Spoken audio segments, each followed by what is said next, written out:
Johannesburg is like dying a little every day, which it isn't, the jerk face. I get that Truro may not be a town you've ever heard of. Tourists stick around Hyannis and Chatham and places where stupid gift shops live. Or if they want to go up to the end of the Cape, they drive to Provincetown and skip right through Truro without looking. Probably because there aren't any gift shops in Truro. But what the tourists don't know, and what my brother probably doesn't remember, is that Truro is the most beautiful place on the planet. I know this is true. Here's how. Every morning, I climb the dune that lifts up from the scrub grass about a half-mile from the Beal brothers' farm and nursery. I leave in the dark. I close the screen door so quietly that my brother doesn't hear a thing. I pass the Rigby's house, where Ellie lives. You always feel like ducking your head near their house because of the huge sugar maple that drops its branches low. Then I pass Mrs. Bontemps' house. She was my fourth-grade teacher and the school PE coach and a substitute principal for a year, and everyone knew she could fix any problem in the universe if she tried, and she never made jokes about my name like some people. Then I pass the Kerr's house. Mr. Kerr reconstructs barns all over New England, like our big barn at the Beal brothers' farm and nursery, and he has more tools than Ace Hardware.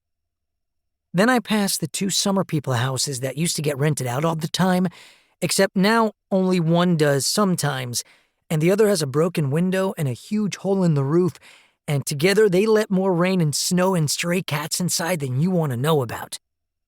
Then I pass Mr. and Mrs. Neal's house, which is a whole lot closer to the sea than any of the other houses. So close, it looks like the waves could drench the back windows. I make sure I don't look at this house because the Neals hate every kid who has ever lived, and you don't want to catch their eye, especially in the dark. Then, Mr. and Mrs. Gouch's house, which has flower gardens that take up every millionth of their front and back yards. Then, Mrs. Savage's house. She's a sculptor who puts her statues, who are all animals, including a huge hippo, on her front lawn for everyone to look at. I see her all the time in the mornings, wearing this torn UMass sweatshirt, polishing them up. From there, it's maybe another quarter-mile of open beach and scrub grass to the dune. There's a path of soft sand that goes up, and I climb barefoot since it's a lot easier that way. At the top, the wind is usually pretty high. It's still mostly dark, and for a little while I stand with my back to everyone else on the whole freaking continent. Then I sit and watch. The light starts to change. I begin to make out the ocean. If I look west, I can see the night lights of Truro below me, and past them is the bay, and way out on the other side of the bay, that's Plymouth, and then Duxbury north of that, each with a whole lot of lights on. When I look back east, I can watch the ocean getting lighter and lighter, and it's easy to see the white on the waves now. And then more light, and more, and I know what's coming. What's coming? What's coming? What's finally coming? And then it does.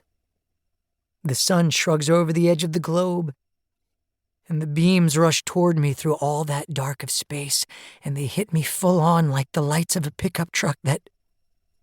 Forget it. Below me, on the west side of the dune, it's still dark except for the town lights, but on the east side, the sand is all lit up. Mrs. Bontemps would probably say it's like a symbol in a book, which she is always on the lookout for. I keep my back to the dark and squint a little and watch the sun come up quickly, and I know it's going to happen really soon. The sun rises and rises until just its bottom is still attached to the horizon, like a sticky caramel that can't pull away. And then it does, and the sun jumps into the sky and everything is yellow and red and gold, and I whisper, "Morning, Mom," and "Morning, Dad." And the light is all around me now. So much of it that it finally spills over onto the west side of the dune and fills the dark.